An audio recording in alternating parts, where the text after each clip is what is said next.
Everybody, welcome one, welcome all, and welcome back to the Bleav in Iowa State podcast. I'm your host, Tyler Carter. I'm your host, Cody Van Cielo. And today, you guys, we have a very, very special guest here to recap Big 12 Media Days is Cyclone Fanatics, Jake Brend. Jake, welcome to the show, man. Thanks for having me, guys. This is fun. Yeah, man, I'm really, really excited to talk ball with you. And I love all those shorts that you do for Cyclone Fanatic. Those things really, really get me going. I appreciate it. And they're hopefully just getting better. I feel like a majority of the ones that I've done, it's kind of making up content out of thin air. It's like, well, what's one men's and women's basketball player that's flying under the radar this year? And then this last week hits. And like you said, we're talking ball. Mm-hmm. Right. We're 44 days away from Ireland right now. So it's great to actually start talking some X's and O's and see where the Big 12 is shaping up heading into 2025. Definitely. Yeah. I mean, your boss, if that's correct, Chris Williams, did say that once July 4th weekend was done, that's when you guys really hit the grind. So very excited to see where the season goes. And I mean, this Cyclone season is expected to be a spectacular one, just given everything that went down last year and what's returning the Cyclones this year and what's being brought in. Yeah, it's a weird vibe around the expectations. Like I'm sure you guys saw Brent McMurphy with On3 released his coaches poll today, where he unanimously polled every coach in the conference on who they thought would play in the Big 12 championship game, and 7 of the league's coaches thought Iowa State would be there. And that is really high praise considering what they lose. Like Jaden Higgins and Jalen Knoll, they're the only duo in college football last year with 1,000 yards each.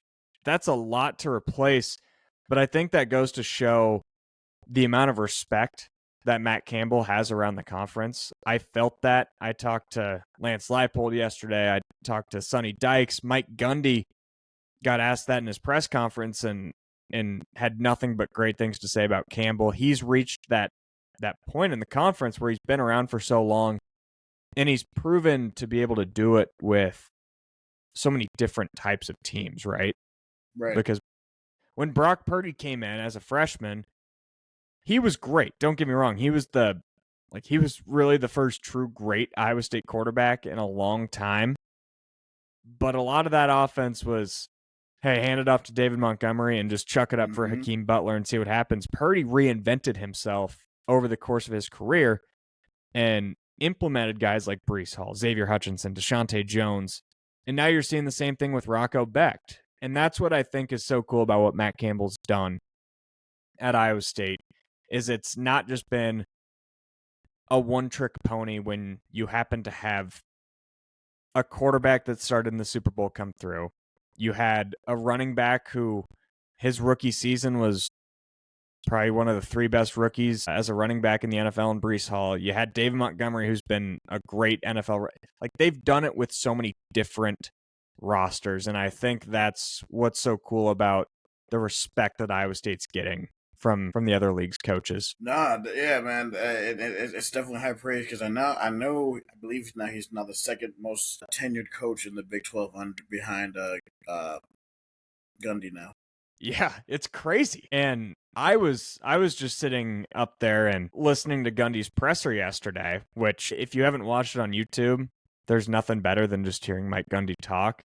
But it's crazy to think that he's the only guy that's been here longer than Campbell. This is an Iowa State program that Paul Rhodes had a good run, but it wasn't pretty towards the end. Gene Chizik was barely here to have a mortgage. Dan McCarney was here a long time, but before that, Iowa State went through so many coaches. So to have a guy that's not only been here a while, but has had plenty of opportunities to leave and hasn't. It truly is just a great time to be a fan of Iowa State football, and there's a reason that Campbell is so respected throughout the country. Definitely, man. I had just a few questions I wanted to ask you. The first question that I just wanted to ask you is, I guess from the presser or maybe the one you did on Cyclone Fanatic, what were some things that you took away from the press conferences? Yeah, I think the biggest takeaway from the general public is ridiculous. It was Campbell's quote about the top 20 players took a pay cut to stay.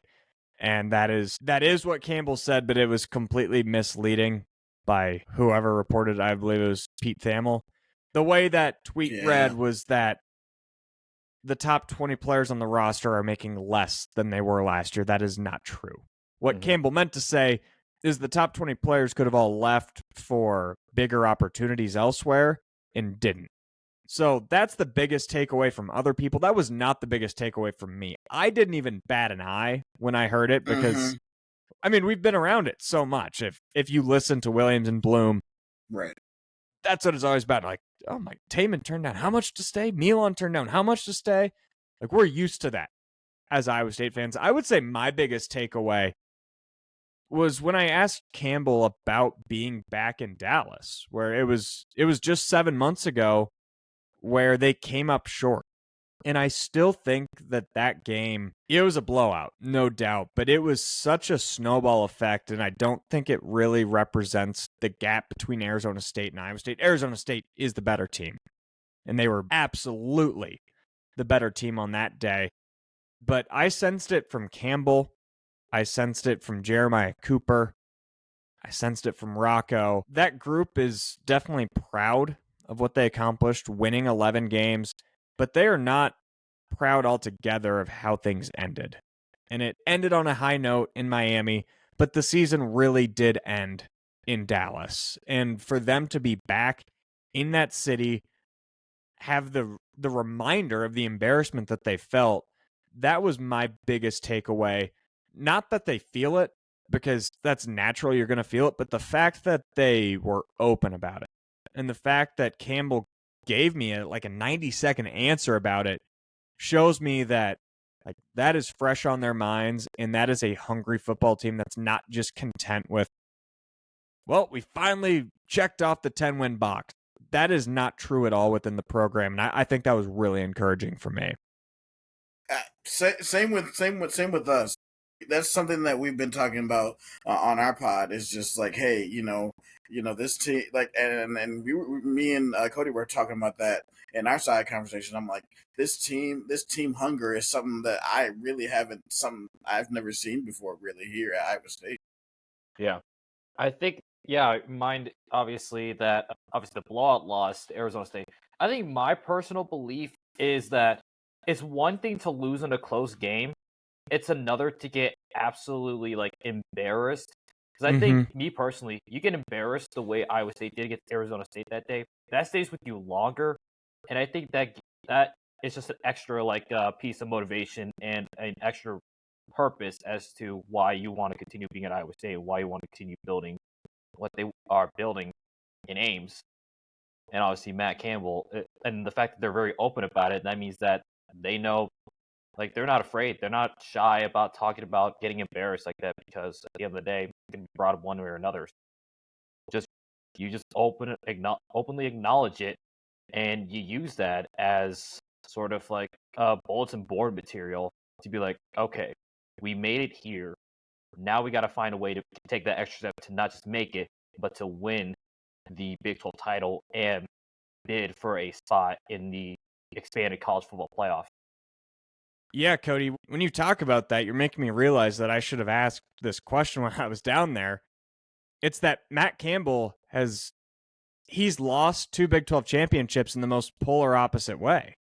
They've had it where if Purdy just tucks the ball and runs instead of throwing the ball up, who knows where we are today? And on the other end, they have had the butt whooping on national television. Jeremiah Cooper said, if getting embarrassed in the biggest game of your life doesn't get you fired up, then nothing will. So I'll have to put that in my back pocket for Iowa State football media days to ask Campbell the differences between the 2021 team coming off of that loss and the 2025 team, how they're just how they're responding to the different types of losses on the big stage. And that actually leads into our next question. And the crazy thing is, Jake, is that I was there for both of those games. It's just, it was just a difference of emotions. 2020, I was so depressed. Like, I felt numb. Once it got to 45-10, I'm like, dang, man. Just like wasn't that. just wasn't. So the crazy thing for me is like that 2020 year. That was, I Bleav, my senior year of high school, and this past neutral championship game, I'm in college, so I got to win it. Like those are two different phases in my life of being an Iowa State fan. Obviously, just one being at home, whatever, but getting to fully watch like the progression of Iowa State as a student. Really been amazing, and I'm so glad I get an opportunity to go watch this team in person for at least a few more games. So you'll be seeing me in the stadium quite a few times. Let's go. I love to hear it. So I was actually supposed to be at both Big 12 championships. 2020, I had my ticket, I had my flight booked, and the flight was like $60 because it was during COVID and nobody was traveling. I was going to go in. I had some buddies from Cyclone Twitter. I was just going to probably crash on the floor, and like 2 days before I get COVID. And I'm like, you've got to be kidding me. And I was so pissed off. I was so depressed. I did sell my ticket, which was fine because the tickets were expensive. And then I got flight credit from whatever it was, probably American. But the problem was, what are you going to do with $60 with the flight credit? You're never going to find a $60 flight the rest of your life. So I think that just got wasted. But then when the game happened, I'm like, you know what? I'm kind of glad I got COVID because I don't know how I would have emotionally recovered if I was in the stands for that heartbreaker. And then 2024, it was, I mean, I was over that game like halfway through the third quarter. That's the good part about a blowout is, wasn't the day. I just got to prepare myself for a 12-hour drive home tomorrow. Yeah, that was me. I had to drive all the way back to. I live in the Chicagoland area, so it was like 15 for me. I'm like, man, I got to drive all the way back home now. I would have been blessed because I have family in Dallas, so all I would have needed to do was just spend the night with them and then go home on a flight Sunday morning. Man, yeah. See, you're blessed, Cody. Yeah, talking about what we talked about previously, Jake. I wanted to talk about we were talking about expectations. Like how do you think that this team is going to handle expectations from last year's historic season? Because obviously this is something that we've never done before, winning double-digit games in the season. I think they're ready, and I'm sure we'll get into the rest of the Big 12 in a bit. And this kind of leads me into what I'm thinking about Texas Tech, and I'm not high on Texas Tech, which is maybe going against the current of what most people are doing. And a lot of that comes down to you have to go through it once. And that's why I do feel not completely confident in Iowa State, but I feel more confident probably than normal in Iowa State because they have gone through something similar in 2021. Mm-hmm. I mean, there's no reason that team should have gone 7-6. No reason at all that team should have gone 7-6. But Matt Campbell, he talked about it recently. He went on that. I don't know if you guys saw that podcast clip that was floating around Twitter. I listened to it. It was excellent. That was maybe the best content that Matt Campbell has ever given, and he was talking about how when you're building it up at Iowa State, when he's doing what they did in 2017 and even into 2020, it is just the cutest, best story in college football because nobody ever has won an Ames. But guess what happens when you do win an Ames? And when you beat every... Do you guys know this? Matt Campbell's beat every team in the Big 12, at least the old one. Yep. Obviously not the 16-team one yet. But when you've done that, you get a target on your back. And I don't think that 2021 team was ready for what that would feel like. And now they've experienced it. Now they're kind of used to it. I'm not saying that it's a Texas or Oklahoma level thing where it's pure hatred when Iowa State walks in the building, but it's probably a similar thing to when K-State comes to town. or when Oklahoma State comes to town, it's like, this is just a really good program, and it would be a marquee win if we're able to do that. And I do think that this team is ready for the expectation side of things. Right. The defensive line, that's a question mark to me. The O-line is always a question mark to me. That stuff will have to play itself out, and Iowa State will have to find answers there. But from a psychological standpoint, I do think that Matt Campbell is ready, and so is Rocco Becht. And that, when we're talking intangibles, that is the important part. The X's and O's, we're still going to have to see. Definitely. Go ahead, Cody. Yeah, that kind of hit the mark exactly on my thought as well, because Matt Campbell for sure has learned, like, handling, like, obviously that 21 season didn't go the way that it was planned to be. And because now, like, you're no longer, like, Iowa State's no longer in a position where they're like the scrappy underdog that everybody loves to talk about. They're now like one of the top guns that everybody's going to be looking to knock down in this, like, in what I would call the conference chaos, because we saw that chaos happen late into the season where you had that run of Kansas just beating all the top 3 teams, which started with Iowa State. They're the Grim Reaper. Right. They're the Grim Reaper meme that I've seen all over the place. The one knocking at your door is like whoever's the next, like, top 10 team ranked in the conference. So, but yeah, I think this is something that Iowa State, like, I never thought I'd see, like, because I basically grew up, like, one of my first exposures to Iowa State was of the unfortunate Gene Chizik era. So it's like, boy, yeah, I was a really young lad at that point. No memories of that. Those 2 years didn't happen. It was just a black hole. Good thing I was I was only like 3 or 4, so I'm glad that does not happen. But yeah, from what that was, as the stories are told, to now what we see here at Iowa State, they're now a respectable program that everybody looks to, and looks to, like, okay, it's no longer just like a team that's like, oh, we're just going to go here, just dilly-dally or whatever, we'll take care of business. Now you have teams actually preparing for Iowa State, and now Ames has become one of the places in college football that's a bit difficult to win in. I mean, we've done upsets before. I mentioned 2011, 2021 Oklahoma State. I Bleav number 4 TCU in 2017. Yep, best game I've ever been to at Jack Trice Stadium. The 2011 one? No, the 2017 TCU one. I wasn't in the building for 2011. I think it was 5 turnovers. It was like, then like Marcel 14-7. Spears. Yeah, 14-7. Marcel Spears seals the game with that pick. That was just great.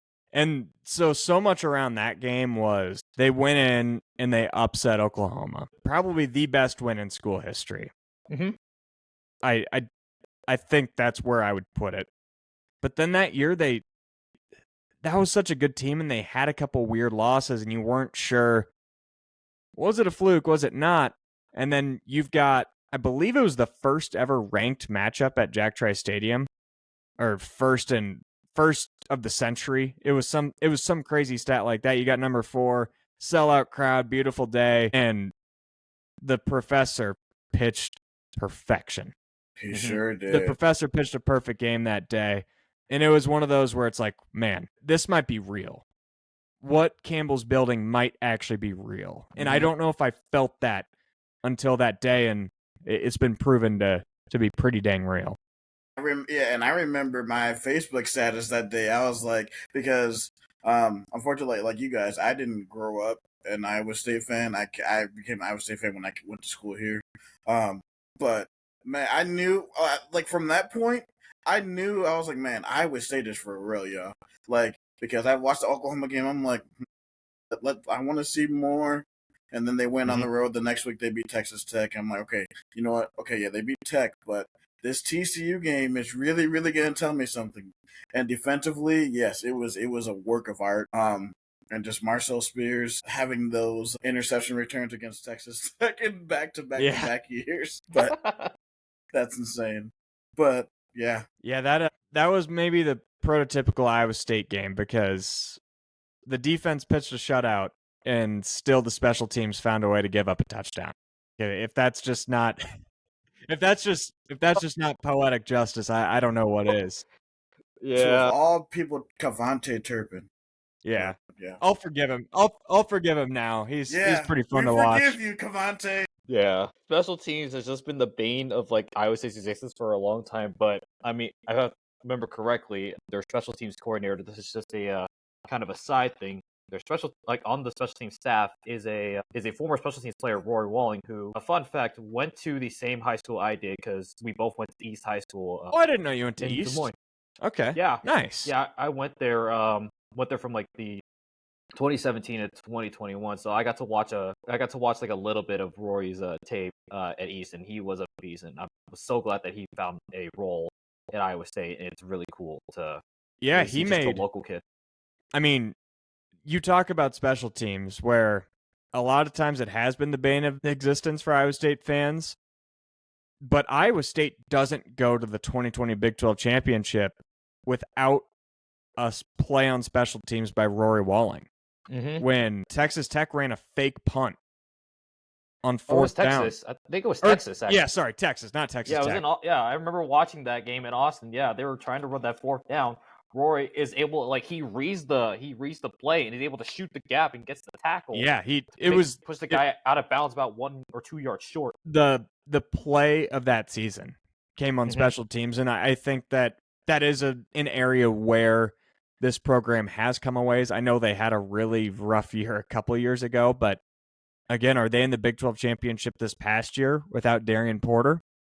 Darian Porter. Not what. Yes. Obviously, he was a great corner, but are they there without the plays that he made on special teams? They're going to have to replicate that with somebody. I don't know who it is. That's something that has to emerge, and you can't expect a guy to block 5 punts in his career. That's not just that. That's ridiculous. But they need somebody to make plays. Yeah. And you mentioned Darian Porter. The play that instantly comes to my mind, since Kansas State's on the clock, on the schedule, is that blocked field goal, right? Like, I'm sitting right front row in the student section. I see Darian Porter, like, on the other side of the field. He just jumps. He jumps the play, and he's able to get the block. And I don't think I could hear from out of my ears for, like, the next, like, 5 minutes or so after that play.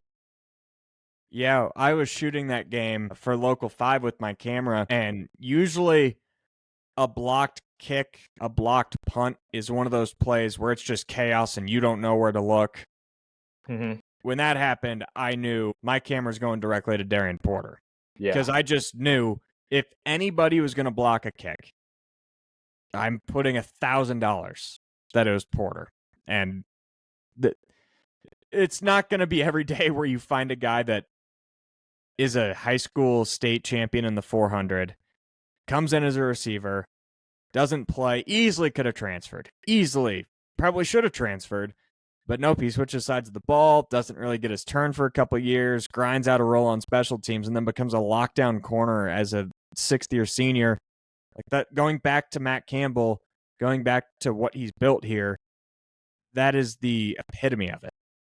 It's stories like that, and I'm sure that we'll see something not similar to Porter, but we will see another story of a guy that just stayed the course and carved out a role and helped maybe a pretty special season. Definitely. And the fact that he was like, I mean, the fact that those 3 guys were all like basically top 100 picks. Well, 4 guys, because Jalen Travis. It really, really gives a testament to the development of this program, and really now that we're a legit like developmental program. Yeah, 100%. You're seeing it already with, like, Jalen Travis is a great example. He could have earned 3 or 4 times the money and gone a bit of depth piece at an SEC school. But he saw the track record that Iowa State has of developing guys by giving them playing time and putting them in the NFL, and that investment paid off. If he would have taken, let's say, 4 times the money to go play at LSU and was a rotational piece on the edge, is he drafted in the 4th round? No. Is he making the money that he is now? Absolutely not. So he made a bet on himself. He made a bet on Iowa State, and that's paid off, and that is the model going forward for Matt Campbell when we're in the Moneyball era and when Iowa State might be the Royals and they're going up against the Yankees and in Texas Tech or maybe even in other conferences. That is how Iowa State is able to stay competitive in this college football world. Definitely. I completely agree with you, Jake. And you talked about Texas Tech, and how about you? You don't really believe the hype. I really don't either. But is there any other team or teams that we aren't talking about enough in the Big 12 that we should look out for? We talked about them earlier, the Grim Reapers. I think Kansas is going to be pretty solid. I think the world of Coach Leipold, and what Kansas went through last year was almost identical to what Iowa State went through in 2022. That 2022 true. Iowa State team, that was maybe the best defense of the Campbell era. Yeah. Completely dominant. The fact that they only won 4 games was a joke.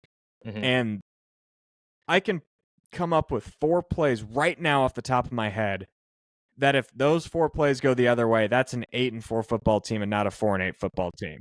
The Xavier Hutchinson drop against Texas. The Xavier Hutchinson drop against Kansas. Against Kansas State. The Jace Gilbert missed kick against Kansas. The 2 different 1st and goals from the 1 against Texas Tech, and they didn't score a point. Like, that's just scratching the surface. And Kansas is the same way, where they started 1-3 last year. They lost to UNLV. They lost to Illinois. They lost to Illinois, and then there was 1 conference game, West Virginia. They had win probabilities, and I know it's not a perfect stat, but according to ESPN, they had win probabilities of 85 plus in the second half of all 3 of those games and lost that. I don't know exactly what the math comes out to on that, but the odds of going 0-3 in those games are so slim. And what I kind of came to the conclusion on my podcast, Bigger Than 12 with Derek Duke, is sometimes it's just your year from hell, and sometimes nothing goes right. And that doesn't make me think any less of Kansas. That doesn't make me think anything less of Leipold as a coach. I think Kansas is going to be right back towards the top of the league this year. I'm trying to think if there's any other teams. Yeah.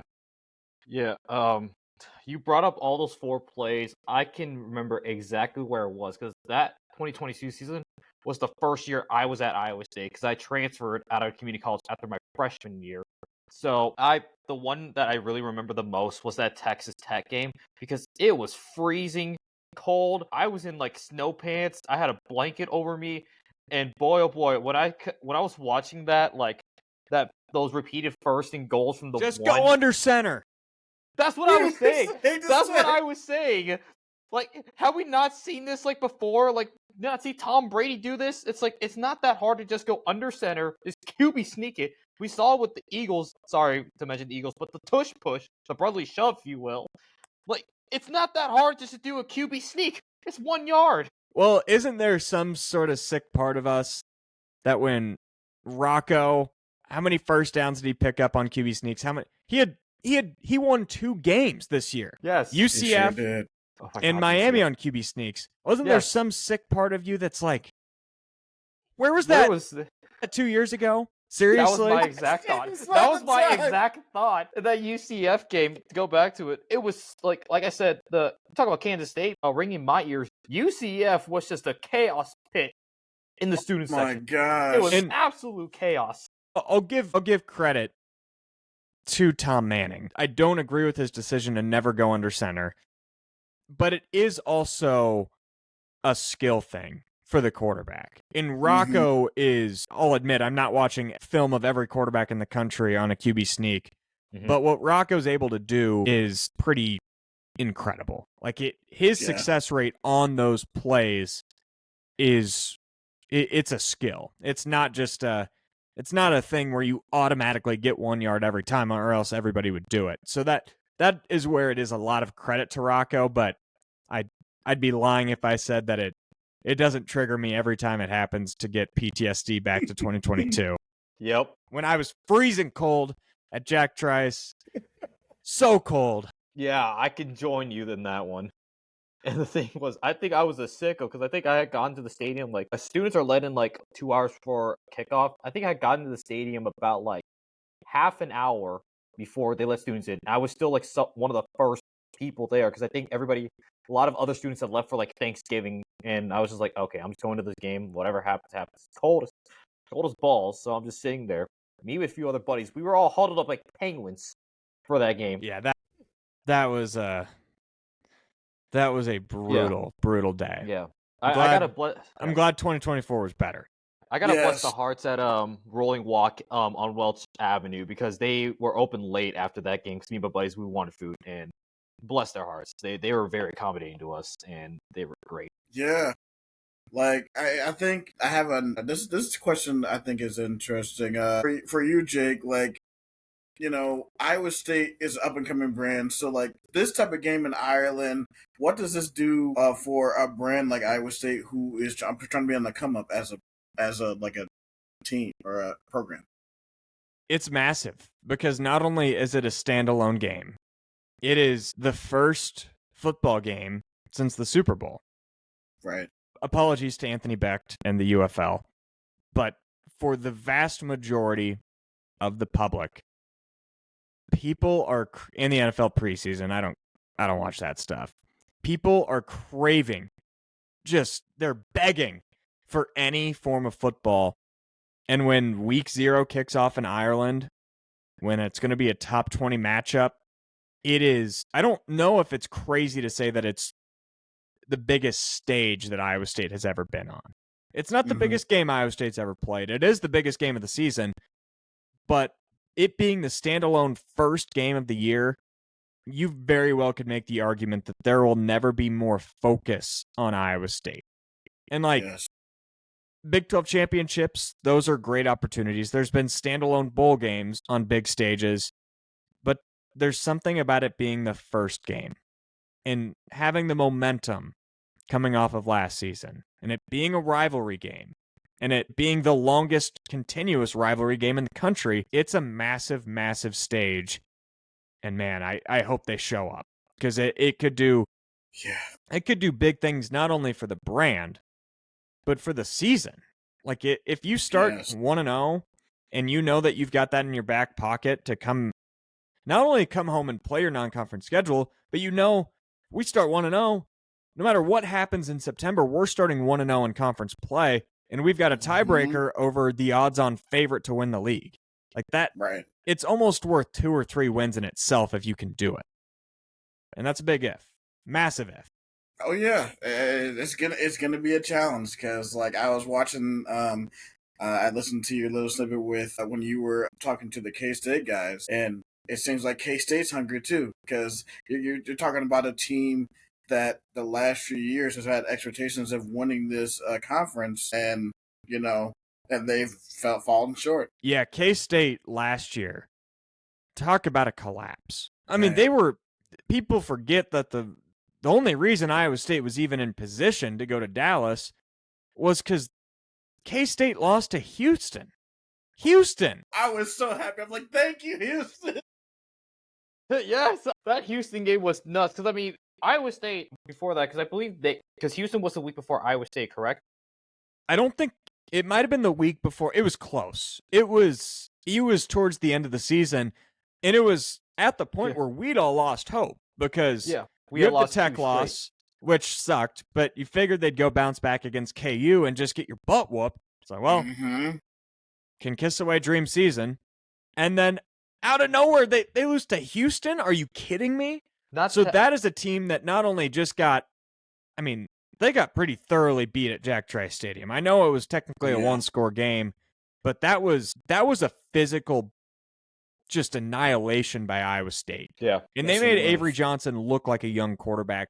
That is a team that is not happy at how last year went, and they shouldn't be. That's a team that should be in Arlington every year with how they're built up front on both sides of the ball and a dynamic quarterback in Avery Johnson and a bunch of weapons.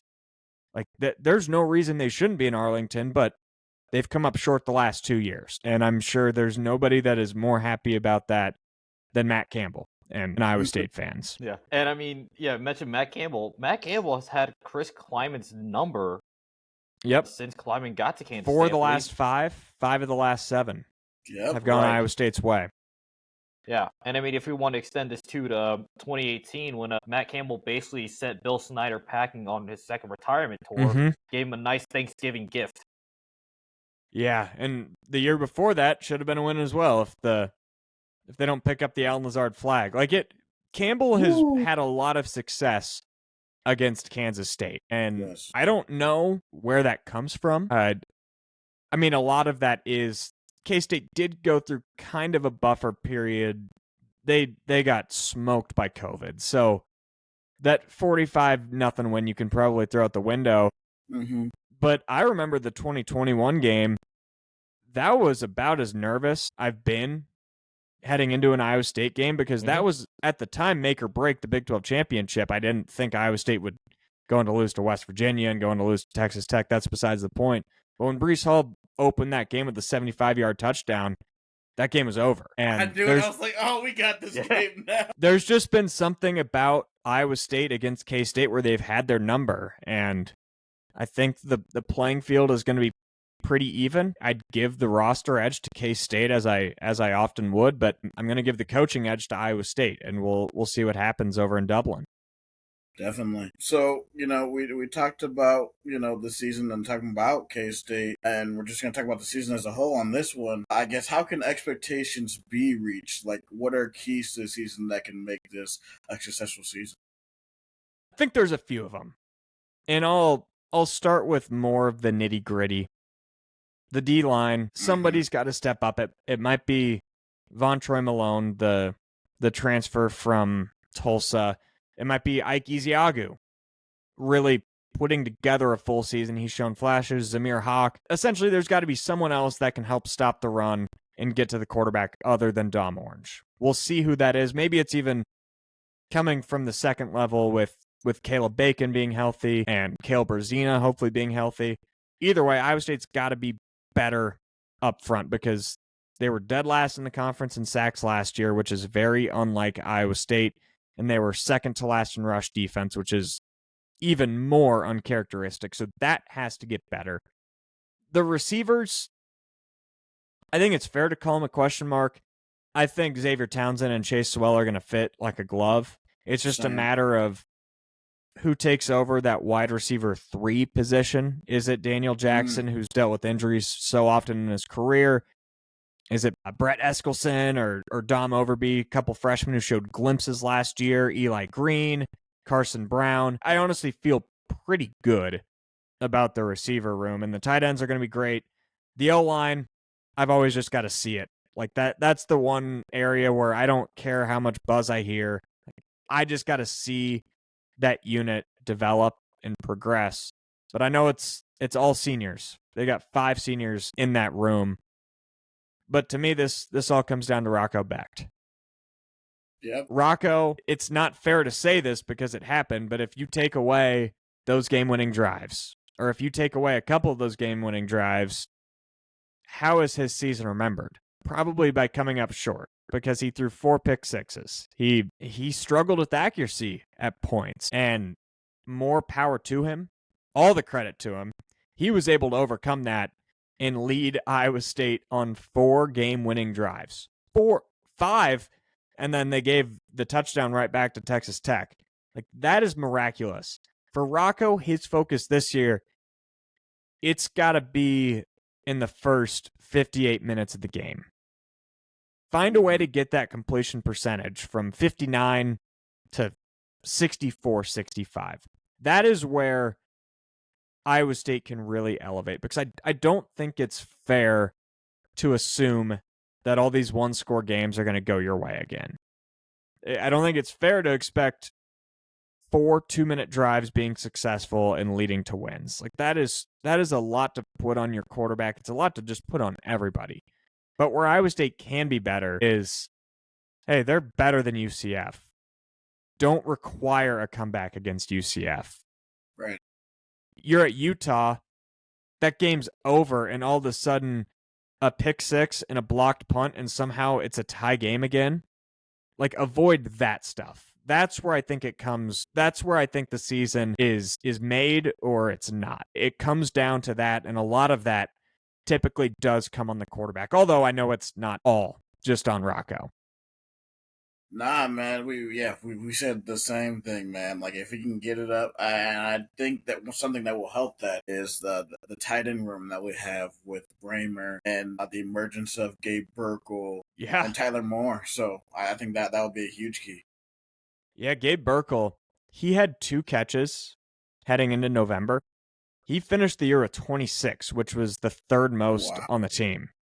So his late season emergence was, I probably, admittedly, on Cyclone Fanatic, haven't talked about that enough. Like, Yeah. to be able to have that steady presence at tight end, it frees up Taylor Mauser to use Bramer almost as a third receiver, because Bramer is closer to a receiver than he is like a traditional tight end. Mm-hmm. And that can be an absolute dangerous weapon X factor for ISU. Definitely, yeah. Because I interviewed Mouse about 2 months ago on the show, and he was saying the exact same thing about like definitely using the tight ends a lot more in the offense. I'm really really excited to see how it comes out because I'm pretty sure we're probably gonna see a lot of like 12 personnel. So, Oh yeah, I would fully expect that as well. yeah. And then just the last question. Thank you for being so generous with your time. What Cyclone player do you think is due for a breakout year? That is a tough question. I think I'm going to go Kale Brzezina. Like that answer. Mm. Yeah. I just think what he showed in that Iowa game, I mean, you deal with the shock of watching your leader, your defensive leader, Bacon, break his leg, and he's the captain, he's the play caller. You watch that happen, and Brzezina comes out, true freshman, wears the green dot, and plays out of his mind. Unfortunately, from that point on, he dealt with injuries, but he showed what he can do. I really think they've got an all Big 12 caliber linebacker in Kale Brzezina, and if he can stay healthy, I think what he's got and the rest of the depth at linebacker, I think that could really be the key in making life easier for the defensive line, for the secondary.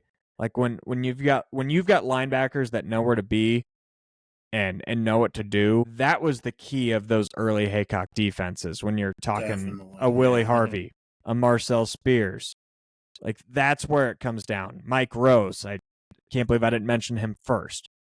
I think Brzezina is cut from the same cloth as those guys, and if he does what I think he does this year, I think he might be the breakout star for Iowa State. That's a good one. I know, like for me, I think a breakout player, I think could definitely be maybe one of the D linemen, maybe like a Vontre Malone or a Markel Chapman, somebody like that. Because if we can find somebody that can create pressure, I think, like you said, it could definitely raise the ceiling of this team if we're be able to get a consistent pass rush. I'm sorry, did I lose you for a second? I think I might have too. So I'm back now. Yep. Okay, no, I was just saying before if we can get a consistent like pass rush with one of them, that will raise the ceiling of this team. Okay. Yeah, I think for me, I'm gonna stay defense as well. I'm gonna go with Tayshaun James. Yep. Good choice. Pick. I mean, I saw the literally 2 week progression. We saw what happened when he got chucked out in the Kansas game Poor kid. because of the injury of Malik Verdon. Obviously, we saw the cast add-on get second sec, but just getting thrown in the fire pit that was Kansas and what they found. Tayshaun James he definitely looked like a freshman. Like he looked like a freshman cornerback. But that Cincinnati game on, he developed so quick. I mean, I knew defense was good to develop, but I didn't realize it'd be that quick of like a curve for Tayshaun James to just catch on and adapt to the game just to how fast he did. So I'm really excited to see it. And obviously with the departure of a guy like Malik Verdon, I'm looking to see somebody complement John Tess and Jeremiah Cooper well. And I think Tayshaun James could be the guy. Yeah, well, some advice that I'll give for a couple of young journalists like yourself that are doing great things. It's every year there's going to be one defensive back on Iowa State that's probably a freshman and is chucked in and gets embarrassed. It happened to Jontez Williams. Mm-hmm. It happened to TJ Tampa. It happened to Yep. Anthony Johnson. It happened to a lot of those guys. Often what you see, if they're a freshman that doesn't look like they're ready, it's because they're a freshman. It's not necessarily because they're not ready. Like, they're out on the field for a reason. And when you've got a guy like James or even Marcus Neal, these players that are in there when they're young, they might get picked on a little bit, but the fast progression that you saw from James proves all the more why he was on the field. And I think that's a really good pick, Cody. And it wouldn't shock me at all if he develops into something like that. Because just go look back at some tweets about Jontez Williams a couple of years ago. It's smart, and I've learned and I've matured to, maybe I might hold my opinion on young defensive backs until they get a few games under their belt. Mm-hmm. No, definitely. Well, Jake, thank you for joining us on the show and giving us your time today. Yeah, thanks for having me, guys. This is a blast talking some ball. 44 days. That's all we need. 44 days, man. Are you going to Ireland? I am, yes. Okay. Are you guys going? Tyler is. Yeah, I'm going. So yeah, if you want. Unfortunately. Oh, go ahead, Cody. Yeah. Yeah, well, for me, I mean, I'm still going to be in Ames, but that is 801 day for the Iowa State community. That's right. That's going to be, my God, that's going to be the greatest 801 day of all time, or worst. We'll see. Either way, Welch Avenue is going to be going crazy. I did not put that together. That is wild. Yeah, so I'm going to probably be out somewhere on Welch Avenue or at my apartment or at a place. I might cancel my plans for Ireland. I might come back and run it back at 801 day. No, I'm happy to be going to Ireland. I'll take some Irish Guinness over the Natty Lights. Same. I'm gonna probably buy Guinness specifically for this game. I'm gonna put it in my beer fridge. Well, Tyler, we'll maybe have to grab a true authentic Guinness while we're over there. I'll hit you, and then we'll grab a pint together. Awesome. Well, thank you guys for having me. Doing great work over here. Yep, thank you. All right. So we're just gonna. With that, we are going to end the Bleav in Iowa State podcast. A few things before we go. A few shameless plugs like we always do. We are a top 15 sports podcast in the state of Iowa, nominated by FeedSpot, and we are now a top 50 most listened to podcast in the state of Iowa. So thank you, FeedSpot. Thank you, state of Iowa listeners. Thank you, everybody that listens to this show. You can find Cody on Twitter at Matt Campbell Impersonator. Cody, what are you talking about these days? I think the big thing I'm talking about right now is the Big 12 team, professional wrestling, because the day before the Dublin game, SmackDown's going to be in Dublin, Ireland. So I'm half expecting Matt Campbell to hit Chris Kleiman with a spine buster and maybe a people's elbow. Dude, isn't Campbell like a huge wrestling fan? I think he is. I think he. Just imagine Matt Campbell going out on the field or in the ring or something. It'd be hilarious. Like, dude, Willie and Cy in a wrestling ring. Yes. I need Cy just to hit. Cy, yes, I need it. I just need Cy to hit Willie the Wildcat with a Braun Breaker-esque spear or a Destroyer-esque penta. Man, that would be lit. That or Rocco versus Avery. What would be Rocco's finishing move? But knowing him, it would probably be the people's elbow. Yeah. You know what? Give me Rocco hitting Avery with an RKO. I'm gonna just take it. That'd be lit. That'd be so fire. All right. And then you can find me on Twitter, Tyler at SciTieGuy. Man, I'm actually really, really excited to meet Jake now, because I'm pretty sure once I meet him, we're going to be definitely talking about the Cowboys. It's so nice to find another Cowboys fan in this fan base. It's great. Screw the 49ers. And then lastly, I know I ruffled some feathers with that one, I know. So I'm going to remember that the next time we face y'all in the playoffs. I'll remember that. It's all right. Assuming you guys even make it. I mean, assuming that we even make it, we gonna make it. You'll beat us. You'll just be ringless again when you lose to the Chiefs. But follow us on social media at Twitter YouTube, Facebook, TikTok, and Instagram. So for Tyler Carter, And for Cody Van Seelum, this is the Bleav in Iowa State podcast. Roll clones, baby. go Cyclones.